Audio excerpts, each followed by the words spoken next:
In the stark, sun-drenched mornings of Phoenix, Arizona, I learned that everything I believed was built on a lie. Love, family, trust, just shadows really. A mirage in the desert heat.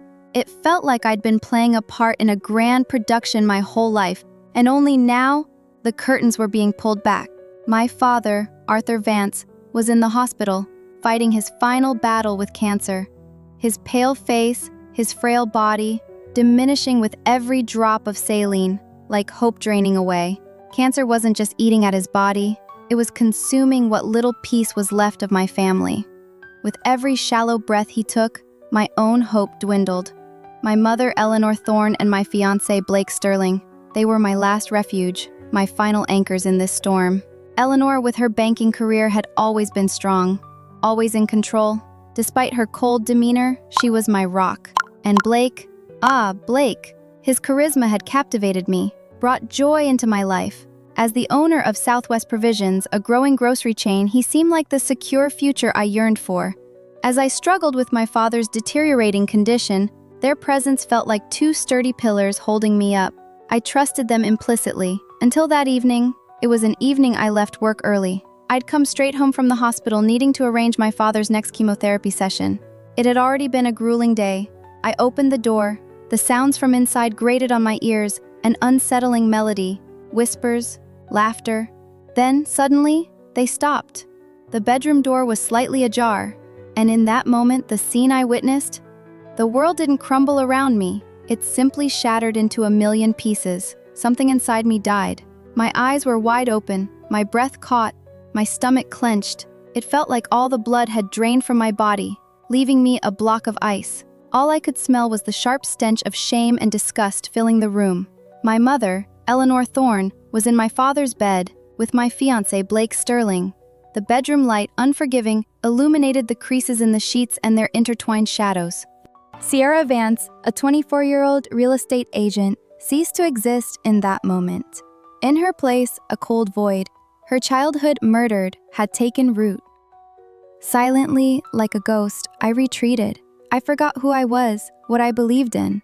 That night, a part of me perished, and from the ashes of that dying part, a new me was born, forged in pain, fueled by fury, sustained by the fire of vengeance. To stay silent, it felt like the easiest path, to keep this betrayal from my father, to spare him such devastating news on his deathbed. How do you tell a dying man that his wife and his daughter's fiancé have betrayed him? But every moment of silence became a scream echoing within me. Every lie I heard, every false smile I saw, hammered at me like a blacksmith shaping steel. At family dinners, the furtive glances between my mother and Blake, every comforting word they offered about my father's illness, it all made my stomach churn. My nights were sleepless. The shadows dancing on the ceiling conjured images of that vile moment, ripping me from any semblance of rest. As I tossed and turned, with every breath, I felt a growing rage. This wasn't just the anger of being cheated on. This was the fury of an assault on my honor, on the sanctity of my father's bed. The only person I truly trusted was my closest friend, Chloe Ramirez. Chloe was 25. She was an investigative reporter for a local newspaper, her eyes always fixed on the truth. Her sharp intellect, her obsession with details, and her relentless pursuit of justice made her perfect for this. When I told her everything, the shock and fury on her face mirrored my own. At first, she just listened, her eyes narrowed with anger. Then, she calmed, looking at me with fierce determination. "There's more to this, Sierra," she said, her voice firm. "Eleanor isn't just selfish, she's dangerous. And Blake, he's a piece of this whole game." Through Chloe's journalistic contacts, we began gathering initial clues about my mother's irregular loan approvals at Desert Crest Bank and Blake's suspicious accounting records at Southwest Provisions. We spent hours hunched over computers, fueled by coffee, scouring dark web forums, sifting through old employee lists. Every new piece of information fed the seed of vengeance growing within me. We found shady areas in internal audit reports at the bank, where Eleanor's name appeared. Blake's company financial statements also showed inflated figures and unexplained expenses. This wasn't just a simple affair. This was a well-orchestrated scheme of fraud. They were trying to build an empire, using my father's illness and my own vulnerability against me. My father, Arthur's condition was worsening. Every day, his body grew weaker, but his spirit remained unyielding. His consciousness would flicker, and each time his eyes would find mine. Those moments were priceless to me. One evening, he whispered, barely audible, "This land, Sierra, it's yours. Don't ever trust your mother. She's ruined everything. I promise you, this land will be your future."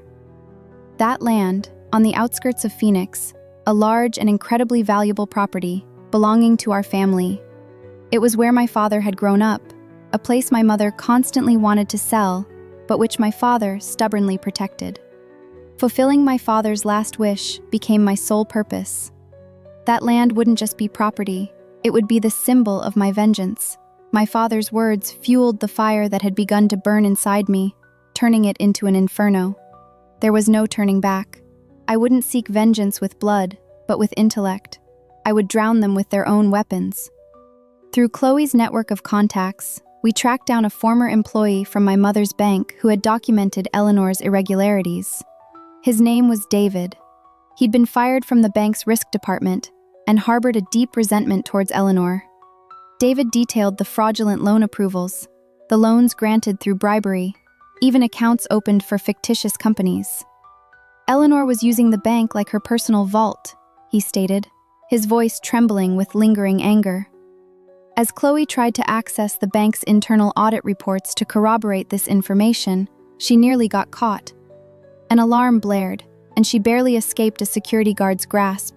This was going to be far more dangerous than I'd anticipated. The risk grew, and with it, my resolve. Blake's fraudulent activities at Southwest Provisions were more complex. Chloe meticulously scrutinized invoices in the supply chain and tax records. We uncovered irrefutable evidence that the company was laundering money illegally, evading taxes through fabricated refunds. Each page exposed the rot beneath Blake's charismatic facade. Employees were underreported, products sold at inflated prices, and the profits funneled offshore through illicit channels. The scale of this fraud was far larger than I had imagined. I carefully put my plan into motion. My first move targeted my mother.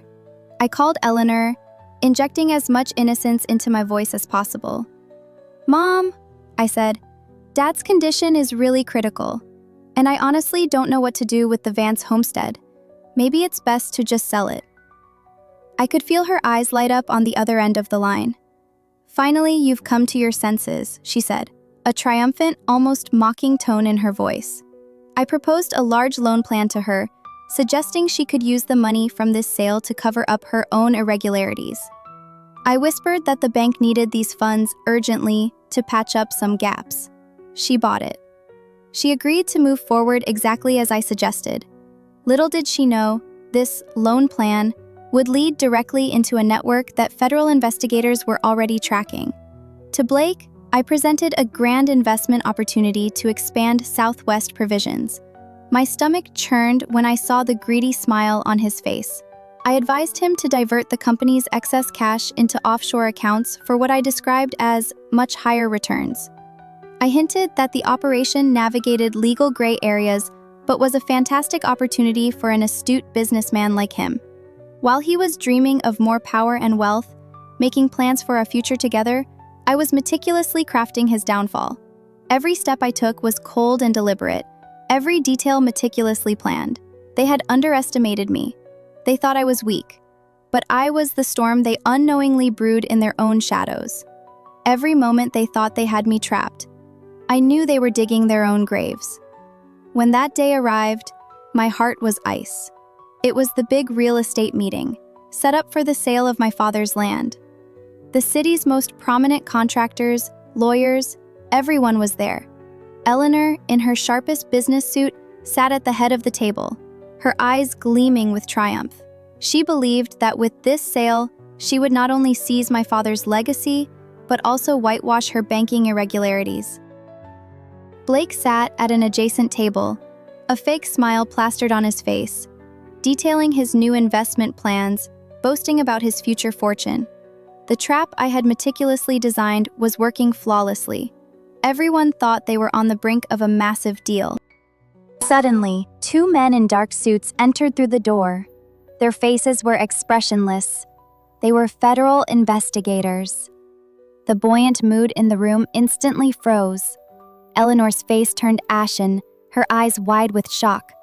David's documents and Chloe's meticulously gathered evidence, all of it laid bare Eleanor's banking fraud, her irregular loan approvals, her money laundering schemes.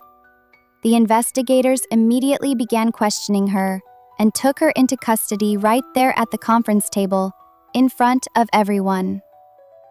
Eleanor's shock mixed with fury echoed in the room. "This is a misunderstanding," she cried, but no one was listening. As the handcuffs clicked around her wrists, she looked at me. I saw hatred in her eyes, but mostly, I saw the shock of betrayal. She had fallen into her own trap. Immediately after, the news broke. Lake's grocery chain, Southwest Provisions, collapsed instantly under accusations of money laundering through offshore accounts and tax evasion. Chloe had provided all the evidence she'd gathered to federal authorities and leaked Blake's dirty laundry to the media. News channels plastered him across their headlines. Blake Sterling, from charismatic businessman to convict. Protesters chanted, "Fraudster Blake," in front of his stores. His charismatic image shattered overnight. His company went bankrupt, all his assets seized. Blake's whereabouts were unknown. He had likely fled the city, never to return. My traps had worked flawlessly. Everything had progressed like clockwork, a perfectly orchestrated mechanism. That special visit with my mother, Eleanor, before she went to prison. We sat on opposite sides of a metal table. A thick pane of glass separated us. Our voices carried through a phone receiver. Her eyes were still cold, but now they were filled with a mix of fear and fury. She saw my triumph and her own downfall reflected in my gaze. "This time I'll do the talking, Mother. You'll just listen. Listen so you can hear everything I've suppressed, everything I've built up inside for years." I unleashed all the rage, all the disappointment, all the years of heartbreak I had held back. My voice was steady, as cold and sharp as if it belonged to someone else. Why did you always see me as inadequate? No matter what I did, I was never enough in your eyes. Why did you ruin my father's life? How could you so easily betray his love, his trust, and me? Why did I spend my youth, my life, trying to earn your approval? I drowned in your shadow, Mother. I couldn't breathe. I always felt the need to prove myself to you, while you were only ever after your own interests. I only wanted to raise you strong, Sierra, to survive in this world. I wanted to show you the right path. No, Mother. You didn't raise me strong. You isolated me. You raised me with your fears, not your love, with your insecurities, and now you're alone, truly alone. That emptiness in your eyes, that's the emptiness I carried within me for years. For a fleeting moment, I thought I saw a flicker of regret in her eyes. Or perhaps I only imagined it. But I didn't care. I had said my piece. I had dropped the weight of years in that room. A burden lifted from me. But in its place, a strange emptiness settled. Was this the taste of victory? Sometimes, freedom isn't just about breaking free from your chains. Sometimes it's about learning to dance with them. My father's land, the Vance homestead, it wouldn't remain under the shadow of the past. In my father's memory, I transformed that precious property into a public nature park. Every inch of that land felt like a piece of his soul. A place where children could run, families could picnic, and trees reached for the sky. A place blooming with hope. A new foundation, literally. Blake had vanished from the city. The media had devoured him. With the shame of bankruptcy and fraud, he likely wouldn't ever return to Phoenix. Eleanor went to prison. The charges were so severe she'd probably be there for many years.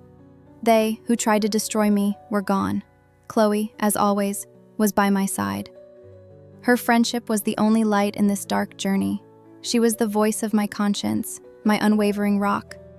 But that emptiness inside me lingered.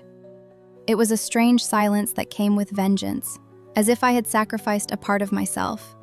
I had lost everything, then gained everything back. But in that process, I had lost the old Sierra. My pure trust, my innocence. That void wasn't just the price of betrayal, but the cost of revenge itself.